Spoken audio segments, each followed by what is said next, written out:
All right, so in our last video, we talked about heart failure, and I went ahead and got some updates into the notes right here. I put some chest x-rays together to kind of discuss what you're going to see when you deal with a patient with heart failure.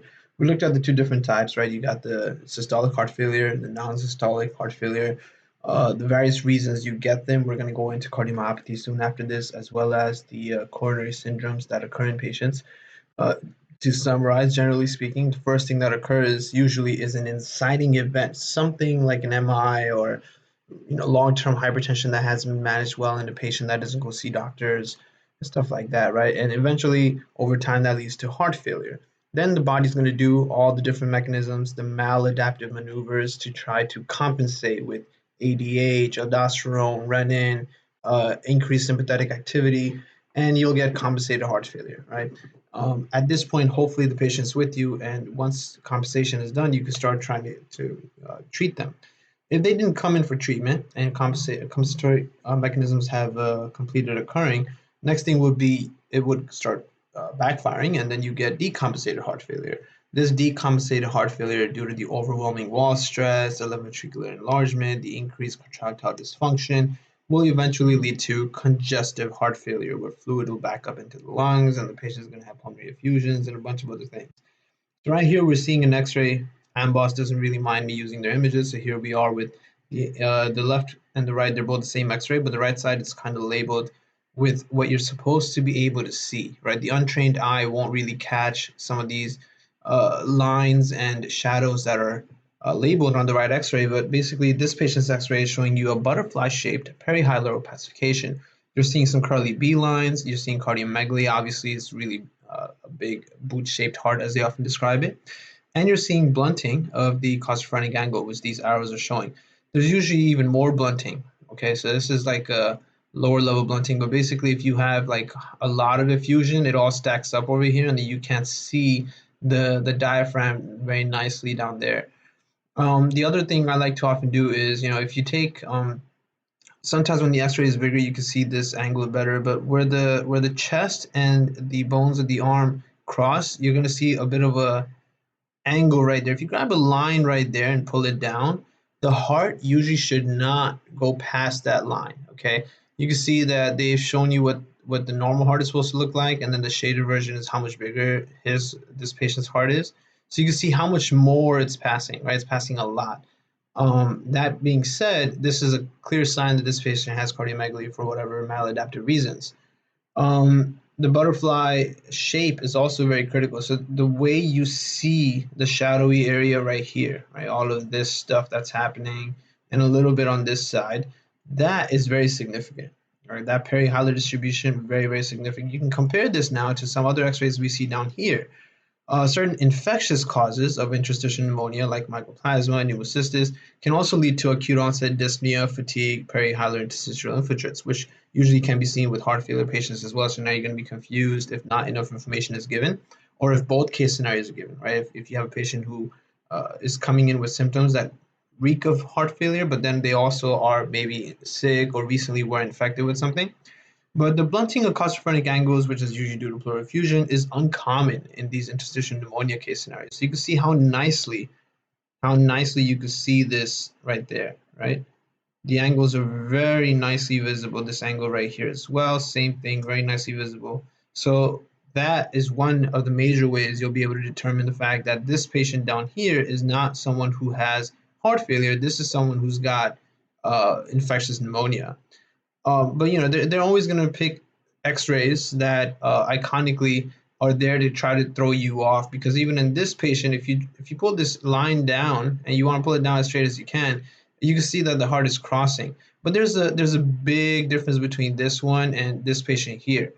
What you want to focus on is the really discrete, massive heart this patient has, as opposed to look at how much lower I'm going to go here, and then the curling began, right? So the patient on the top, that X-ray is showing you a much bigger heart than the one on the bottom. Okay, this other shadowing you're seeing here, this thing going down like that on the other side, that's the other blood vessels and other things that are happening in the lung as well, right? So you want to be very careful. This X-ray given here is actually more significantly showing you the fact that there's actually a lot of perihilar interstitial infiltrates in a somewhat different distribution compared to this patient. Right here, you have the butterfly. So you got the big wings here, right? Whereas in this patient, you can see from the blue shadowing here that you have this kind of design happening that they've shadowed out for you in blue, where it's showing you that this patient's perihilar infiltrates are traveling inside the lung and causing infection. Right, so that's another key thing you're going to want to watch out for. If you're ever confused in a question and it's not evident immediately, whether it's heart failure or an infection, this one here, this you can see is severe infection, right? Sorry, not infection, severe heart failure, right? Clearly, the costophrenic angles are not even remotely visible, right? You can't see the angles down here at all. So that rules out, for the most part, the answer choices of like pneumonia or any other infectious cause per se. This is a person with decompensated heart failure, showing you bilateral airspace opacities, blunting of the costophrenic angles from pleural effusions, a fissure sign from fluid trapped between the lobes, not always going to be extremely visible. All right, let me make this bigger to show you the fissures. But basically, you know, the two lungs have their different compartments, right? This right here is one of those fissures, right? There's fluid being stuck in between, right? Fluid stuck in between the various lobes of the lungs because of how bad this person's decompensated heart failure is. Eventually, this patient without treatment will then go on to have congestive heart failure. If we were to imagine a case scenario, let me just find something. So imagine a patient comes in and let's see, try to find something real quick. I want to be able to give you like something that's somewhat of a case scenario fitting to what would be happening to some of these patients that are going to be in your practice questions or in your actual exam as well. All right, let me just scroll away to the other book I have here. Okay, so imagine you have a patient that comes in, 44-year-old patient. Just give me just 1 second.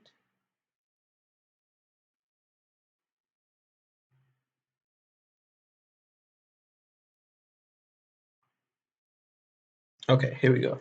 So 44-year-old patient comes in, tells you that he's had worsening shortness of breath. He's in the emergency department now.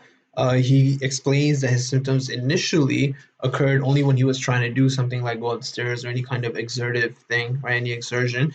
But now he has symptoms even at rest. That statement where you're seeing a progression that this patient was having trouble and then initially with exertion only, but now it's happening even at rest. That's showing you progression of symptoms, right? It's getting worse. If you had pain only when you would try and do something, and now you have pain even when you're just resting, that's a progress of things getting worse. So that's initially you want to start thinking like, okay, this person might have compensated heart failure that has now become decompensated heart failure, and now it's like always a problem for him. Patient can't sleep at night. He'll tell you that he's like suffocating and coughing every time he lies flat. The patient may even explain that he's only able to fall asleep when he's like propped up on pillows or on a recliner or sleeping on a chair. Okay. He considers himself generally healthy, so he doesn't really have any issues. Doesn't smoke. No real crazy family history. But today, when you look at his blood pressure, it's going to be like super high, 160. All right. They might even give you the chest X-ray, and if this is the chest X-ray they give you, then that really helps see that this is decompensated heart failure. Compensated heart failure. Remember, with compensation, the patient is going to feel normal, look normal, and the heart chest X-ray will also look mostly normal because that's the point of compensation, right? You're trying to normalize everything. The maladaptive maneuvers haven't become maladaptive yet, right? The bad parts, the backfire hasn't really started yet. So it's compensated, then that person is going to be okay. This is decompensated. They then just ask you what's the most likely diagnosis, or they could ask you some of the reasons the patient is having whatever issues are occurring in the chest X-ray. They can ask you all kinds of things like that. Right? But this was that was what this presentation would basically look like. You got to be very careful to differentiate these things. Practicing with chest X-rays is very critical, right? AMBOSS, all these guys have really nice chest X-rays in their questions. QMX are pretty much the best way to prepare for STEP anyway, right? So just quick summary: compensated heart failure means your heart works well enough that you either don't notice any problems or the symptoms are easy to manage, such as this person saying that his um, uh, chest pain or symptoms in general of coughing and whatnot were only on exertion, right? Not when the patient was resting. You don't have fluid buildup in your legs, so no edema, and your feet, and you can't breathe without trouble. You can breathe without trouble. Your body still seems to be doing okay, even with the changes in your heart's pumping ability because compensation has kicked in. Decompensated heart failure describes obvious symptoms that affect your overall health and quality of life, like congestion in the lungs that makes it harder to breathe. So there's wheezing or coughing or difficulty breathing when you lie down flat. Eventually, even edema will kick in. And there may even be abnormal heart rhythms, right? So ECGs may come back with some abnormal fluctuations in the various parts that we've been looking at in our previous videos, and you don't want to fall for those, right? So remember that step is always going to try to confuse you. You're going to get an ECG, you're going to see things on it. Don't try to evaluate a patient using the wrong resource. Okay, multiple things can be given to you in a question. A lot of cardiology questions also tend to be really bulky paragraphs. You got to key in on and figure out what is most significant. Also, most importantly, you want to look at the latest thing that was taken, whether a chest X-ray was recently taken or the ECG was recently taken. What was taken first? Sorry, what was taken latest, right? What's the most up-to-date thing about this patient? Because the previous ECG may have shown ST elevation, may have shown some R rate progression issues, but that was then. Now, how is the patient doing? So possibly some kind of issue may have occurred, and then now the patient has decompensated heart failure, so that's what you want to work with. And this patient without treatment will eventually lead to congestive heart failure. Now, heart failure and cardiomyopathy go hand in hand. So we've looked at heart failure in our previous video, and we just looked at a bunch of chest x-rays, and I'm going to show you some more chest x-rays as we move on to the topic of cardiomyopathy. So cardiomyopathy, pretty straightforward topic, but also extremely significant, very intense, and a lot of things can happen in here. So straightforward in the sense that there's really, when you get a patient and you get a question and you can see that the question is about cardiomyopathy, this is what you want to think about. Is it dilated? Is it hypertrophic? If it's hypertrophic, is it due to HOCM, hypertrophic obstructive cardiomyopathy, or is it restrictive and slash infiltrative, right? Those are all your different classes of cardiomyopathy that can occur. Dilated cardiomyopathy being the most common cardiomyopathy, where the left ventricle is super dilated, so ejection fraction is low. S3 is going to be your key thing here. So what are these things right here? So let me just open up what I want to talk about, have it all on the right pages, get my notes together for you guys, and then we'll dive into it. So in one of the previous images we looked at here, yeah, here you can see the two different things, right? So you got your dilated cardiomyopathy. That's this guy on the right image, the systolic heart failure. The heart is so dilated, it can no longer pump. This color-coded mnemonic thing I have written here, this is what I used when I was first studying to kind of memorize it, right? So dilates, eccentric series, S3, systolic heart failure. This all goes together. And you can put it, of course, on the cheat sheet as well. So if you're signed up on the course and you have full access to my lectures and videos and all my notes, then the cheat sheet is one of the things where I have key things written on it. And you're supposed to rewrite it every day for yourself before you start studying. And then on the day of the test, you reproduce a lot of those things that you still haven't memorized onto that scrap paper you get, right? Point is, though, if you're rewriting it every day, most of it will be memorized anyway. And then there may be a few things you haven't memorized, like all the biostats equations and stuff like that. You would reproduce that on your scrap paper. So that's something you get as well when you sign up.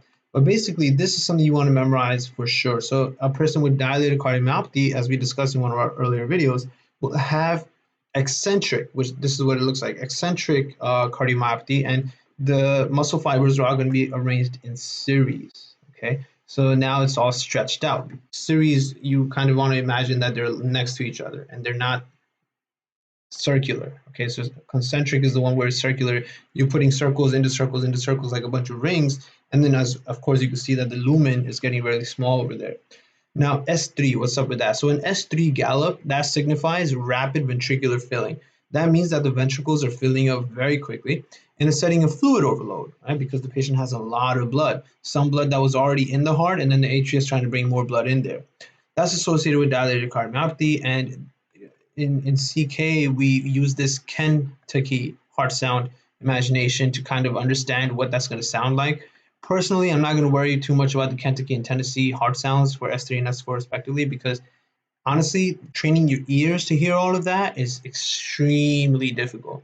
If you get a question where you're simply having to pick the answer based off of what you're hearing, that's going to be tough, and you're going to have to practice that the best you can. But it's very rare to have to work on a heart failure question just based off of what you're hearing, but also it's just not something you want to spend too much time on. You want to finish everything, then maybe come back to Kentucky and Tennessee and listen to heart sounds over and over and try to compare what they sound like. That takes training, basically, right? But that's something that gets taught. Now, many causes can lead to dilated cardiomyopathy. There's a lot of things. The most significant of those usually is going to be the post-viral myocarditis. So they might tell you that the patient had a cold a couple weeks ago, and right there you're immediately thinking Coxsackie, right? So Coxsackie is the one that causes dilated cardiomyopathy in patients post-viral myocarditis. But it can be due to alcohol, the wet berry stuff we looked at in step one biochem.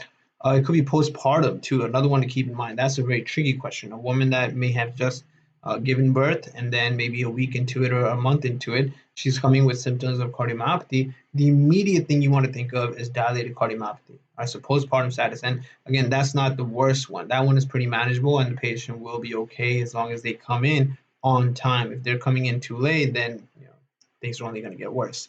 A lot of drugs can cause dilated cardiomyopathy. Most notably, I would say doxorubicin. Doxorubicin is cardiotoxic, so that's one of the things. But it can also be a person with cocaine. If you have a young person who's getting dilated cardiomyopathy symptoms, then you immediately want to think this person might be doing cocaine. Cocaine in the real world, especially in America, most notably in America, is mainly associated with two groups of people, either patients who are homeless or patients who work intense jobs, like in the financial district, for example, here in New York, in Wall Street, working in stocks and stuff like that, you lose and gain money in the hundreds of thousands. Okay. And losing your job at Wall Street usually means you're never really going to get a job anymore because no one's going to want you. Because the reason you probably lost it is because you caused your company to lose a lot of money. That's very stressful. At the same time, another group of people that do cocaine in Wall Street are the people that really want to show who they are and prove themselves. So cocaine, of course, because it makes you feel so uh, powerful, so independent, so someone that can achieve whatever they want. They like that feeling before they go into work. Okay, so again, you want to imagine the kind of scenarios where a person would be doing cocaine, and that can also be something that causes dilated cardiomyopathy. A lot of endocrinopathies like thyrotoxicosis can also cause it. But then, again, you have to look at the patient's history and really kind of see a story that they might not be telling you. They might not come and say to you, "Oh yeah, I do cocaine." In the real world, a lot of patients really hold back until things get really bad and they feel like they need to disclose that to you so you can treat them correctly, right?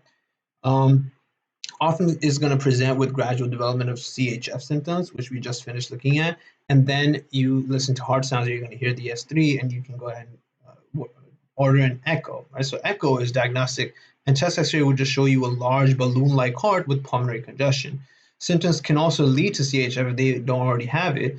So you have to treat the CHF and then address whatever is causing the dilated cardiomyopathy. Dilated cardiomyopathy being the most common and always due to something is usually an easier question than hypertrophic cardiomyopathy, but again, that's just me. Um, Treatment is with sodium restriction, which is probably one of the hardest things in America since pretty much everything people tend to eat, especially patients with heart problems tend to eat, is going to have high amounts of sodium in it, like French fries, fried food in general. So, diet advice is a big one you want to give. But then, of course, all the helpful medications, right? ACE inhibitors, beta blockers, diuretics, digoxin. And if things are way beyond medicinal control, you consider heart transplant, which in itself is almost impossible to correctly do because then later on they're going to have heart transplant rejection and things just go really, really wacky at that point. Hypertrophic cardiomyopathy, in my opinion, tends to be the more difficult topic at times. So hypertrophic cardiomyopathy will be something that looks like this, right? So this is one showing you a real image of someone's heart that had hypertrophic cardiomyopathy, and then you're seeing that the ventricles and the atria, they're all really tiny. And look at the muscle mass, right? So what's happening here is you have hypertrophic concentric setting of muscle fibers, right? So you're basically imagining making a bunch of circles a bunch of circles on top of each other, and imagine, you keep doing it, you're going to keep filling the inside. Eventually, this is going to just take up the entire lumen, right? And all you're going to have is a tiny, tiny lumen left for adding blood into it. And that's the picture you're seeing in diastolic heart failure, right? Stiff and thick chambers. One, that muscle is so thick that when it contracts hard, okay? And second of all, it's so thick that the lumen is very, very tiny. So now you're going to hear an S, uh, hypertrophic. We're looking at hypertrophic S4, right? S4. So what's up with S4? S4 gallop signifies a stiff, non-compliant ventricle, a ventricle that isn't actually expanding as blood is coming in. And it's mostly due to an atrial kick. So remember that the atria is contracting to send blood into the ventricle, but then it's not really working out too well, and the atria is having trouble contracting. But it's receiving the command to contract from the AV and SA nodes and all that, but it's just not working out. So that's an atrial kick, most directly associated with hypertrophic cardiomyopathy with the Tennessee heart sound. It's a late heart sound, right? So these are numbered in order, of course. Impaired left ventricular relaxation and filling lead to diastolic dysfunction, most commonly due to hypertension or aortic stenosis. The hypertrophy can cause fibrosis and interventricular septal thickening and cause left ventricular outflow tract obstruction with anterior motion of the mitral valve. Right, so these are some key phrases you want to memorize and understand in this sentence right here, because those are going to be some of the answer choices. The answer choice is never hypertrophic cardiomyopathy. They're going to have answer choices of, oh, what's wrong with this patient? Well, maybe the patient has left ventricular outflow tract obstruction.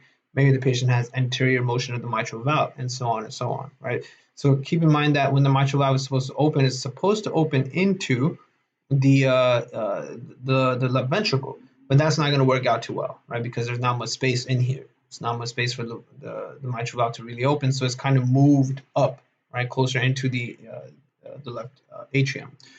That's different. All of this is different from HOCM, which is an autosomal dominant and condition and causes sudden death in young athletes after they try doing something athletic. Okay, young patients who have hypertrophic obstructive cardiomyopathy don't often tend to have any symptoms until the day they decide to go join a team finally, right? Because they're like going through their young teen lives, and now they're in high school. Maybe now they're going to join the basketball team or the volleyball team or track, running, right?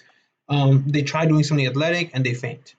Now, if fainting was all that happened, then they're lucky and they're going to live. But usually they can just die. Right? It can be so bad that they just die because they tried doing something that required more blood. They tried increasing sympathetic output. The heart, which is already contracting super hard because it's so thick and muscular, will be contracting even harder, so hard that they'll just die. Not enough blood is even going to come out because remember, you can't really fill the ventricle much. So when it does contract, only a tiny amount of blood comes out because that's all that was in there.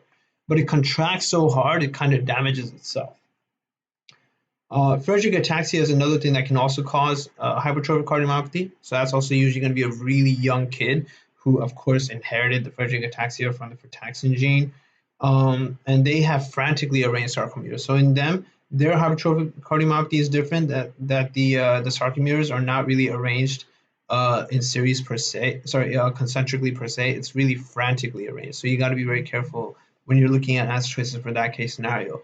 Here, what you want to do is stop their heart from pumping so hard, so you give them beta blockers, and then you can also give them verapamil, right? And of course, tell them don't do anything athletic anymore because that's not going to work out so well for them.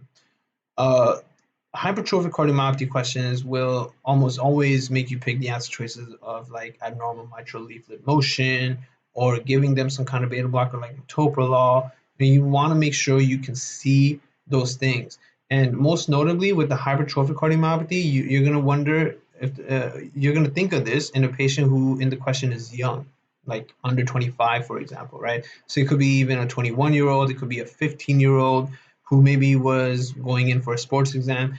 So what often happens is that these patients who have hypertrophic cardiomyopathy and are young don't have any complaints. So they don't come in because something's wrong with them. They just come in for a checkup. And when they come in for a checkup, you hear something, that's when you realize this patient may have hypertrophic cardiomyopathy. So you need to do imaging, echo, etc., and check for that. All right. Vitals wise, they'll be fine also. Blood pressure is going to be all right. Their pulse might be on the lower end, near 60, because again, the heart is so strong, it doesn't need to beat very frequently. So it's going to be beating near the lower cutoff of 60. Remember, normal is 60 to 100. One pump is enough to get all the blood out of that heart in this little person, 15, 16-year-old. And that pump is a very strong pump because it's a hypertrophic heart. So when you look at this case scenario and they give you an image like this, you really want to wonder more about the patient. Is it a young patient? Is it an old patient? If it's a really old patient, then you don't pick hypertrophic obstructive cardiomyopathy. Then that's a trick answer. If it's an elderly patient, chances are that patient really has something else that's causing their ventricles to become muscular so that it can fight the problem, which is usually an increased afterload. So this is going to be a patient with hypertension that is managed very well, or if it's a very elderly patient, someone like 60, 65 and above, it's most likely aortic stenosis because of the calcification that usually occurs in that aortic valve, right? And all of that is causing their ventricles to have to get stronger so they can push against that aortic valve and open it up. Either the aortic valve is stiffened from calcification, or there's a lot of pressure above it, high afterload, due to hypertension, right? So you need to treat that, get rid of those problems for them, and this muscular heart won't go back to normal, so they just have to take care of themselves from there on. Right. So these are some things that happen there. Now, of the different cardiomyopathies, restrictive and infiltrative cardiomyopathy, these tend to be somewhat more difficult to work with. Okay. So these cause diastolic dysfunction by filling the ventricles with fibrosis, amyloid, sarcoidosis, or even hemochromatosis. So basically, it's not that the heart has thickened with a lot of concentric thickening. The heart is thickened because there's a lot of other junk in there. Right, so each of these case scenarios are going to have different things, right? Like hemochromatosis would have a lot of iron just depositing within the heart. And if a biopsy is done in the question, they'll find it. Chances are, like, they can give you a histological image showing you amyloid, right? Really pinkish looking amyloid. They might tell you the patient has other conditions that mimic sarcoidosis symptoms. Then that's sarcoidosis right there in the heart. Right, and if they have had extensive issues in the heart, or maybe they had a lot of radiation done in this chest area, then it could be fibrosis. So you want to look at those things in their history to try to figure that out. Generally, to fix that, you just have to tackle the etiology. Tackle whatever's filling into the heart. Whatever's already filled the heart probably won't leave, but you got to tell them to take care of themselves and have them understand what's wrong with them. Echo is key for pretty much all of these, right? So all the valvular dysfunctions and actually looking at the size of the heart and what's wrong is all done by echo, and that really nicely shows it to you. But you can also do chest x-ray, MRI, and other catheterizations to really figure out what's causing the problem. Echo is just going to show you a big heart. Similarly, chest x-ray is also just going to show you a big heart. ECG may show you some left bundle branch block. ECG can show you a bunch of things happening. All-rate progression won't be so good. If the heart is thickened because of hypertrophic cardiomyopathy, then those voltage, remember when we looked at the ECG, the height of these bars is voltage. The voltages will be really high because it's pumping so hard. So those are some things that will be very critical. Now, looking at all these chest x-rays here, what I wanted to help people see is that the chest x-ray doesn't always spell out exactly what it is. So, for example, looking at these two on the right side, right, the top one and the bottom one on the right side, these x-rays look pretty similar. They're two different individuals. Their x-rays look pretty similar. So first things first, we can see the angles very nicely, right, in both patients. So there isn't any pleural effusion, right? Their lungs look pretty clear. I mean, I'm seeing some perihilar infiltration, but not too much. It isn't that significantly bad, but this could be the start of issues and it's going to become worse. Now, what else can I actually work with to determine what's wrong with these patients? Do both of them have the same issue? Do they have different issues? Is one dilated cardiomyopathy and the other hypertrophic? If so, which one is which? So something notable that can be pretty difficult to look at is the red line curvature that I'm showing you in these two images over here, right? The one on the left, that one is hypertrophic cardiomyopathy. Look at the circular design of this red line, right? The way I've made it like this. And similarly, between these two guys, it's the one on the bottom that has hypertrophic cardiomyopathy. Both of them have cardiomegaly. That's pretty obvious, right? The heart is big in both case scenarios. And in both case scenarios, the heart is big for different reasons, though. And those other reasons will be apparent in the other things being told to you in the question. Blood pressure, age, other comorbidities the patient may have, symptoms, et cetera, But combine that with the chest x-ray, and then you can figure it out. So this bottom patient right here, this is the patient that has the hypertrophic cardiomyopathy. Okay, so this one it's just a really muscular ventricle. Okay, the upper portion here we're not really seeing crazy sloping, right? This is actually coming down like that very nicely. Now look at the top chest X-ray. This is a patient with dilated cardiomyopathy. Two things to notice, but one, it's really dilated on this side too, whereas here it's a pretty linear downfall, right? Same thing in these chest X-rays too, which are also completely different. These two on the left and right are different from these two on the top and bottom. So similarly here, you can see also the hypertrophic one has a straight line curvature on the right side of the chest X-ray, whereas the dilated cardiomyopathy is going to be dilated on both sides. So it's dilated on the right side of the patient as well, right? So we can see that very clearly here, right? The right side is dilated. On the left side, what you're seeing is the curvature is a lot bigger. So it's like the whole heart is a big bag. Okay, so the curve I made right now is different from this one where it's a smaller curve, mainly only encompassing the ventricle, not like coming like that. So you can see when I draw them on the same place that there is a bit of a difference between the two to identify dilated versus hypertrophic cardiomyopathy. Now, a chest X-ray alone is not going to suffice to help you figure out whether it's dilated or hypertrophic cardiomyopathy, but you're going to really have to combine that information with the rest of the question stem to kind of figure out what's wrong with the patient. But in general, you're just seeing cardiomegaly. In this image here, you can see the normal. Now remember I was saying that there's an angle that the chest and this clavicle make. If you pull a straight line down in a normal patient, normal individual, if you do it in the correct area, the line should not show the heart passing it, right? That's something I like using to kind of figure out cardiomegaly at least. Not that cardiomegaly isn't already super apparent, but sometimes you can get funky images where it's not. In this patient, you can see it is heavily passing that line. Okay, that's a big difference you want to kind of look for to identify cardiomegaly. And then, of course, look at the right side as well. You can see that it's severely big on the right side also. So this image over here with cardiomegaly is actually showing you a patient with dilated cardiomyopathy. So I hope that kind of helps you see the difference in chest X-rays for hypertrophic cardiomyopathy versus dilated cardiomyopathy. And again, the dilated cardiomyopathy could also be that it's not dilated, but it's just looking so big because of infiltrative cardiomyopathy, right? Now, restrictive versus infiltrative is something you kind of just differentiate based off of what's wrong. If it's infiltrative, then it's just, there's a bunch of things inside, but the functioning of the heart is somewhat working okay. Whereas fibrosis usually tends to be restrictive. It's fibrosed, so it's solidified, so it's not letting the heart kind of do its job. It's the compliance of the heart is not that good anymore. And it could be, again, due to extensive radiation the patient may have gotten, or it could be due to previous MIs. Maybe the patient had 2 MIs back to back, and now it's just fibrosed as it healed. Okay. The radiation thing, questions won't always tell you that the patient had a lot of radiation. Questions could tell you other things like the patient had some kind of cancer in this area, maybe lung cancer, that received extensive treatment. So at that point, you can start thinking that there may have been radiation involved. Okay. So that's the general theme to identify those things. And in our next video, we'll move on into coronary artery diseases.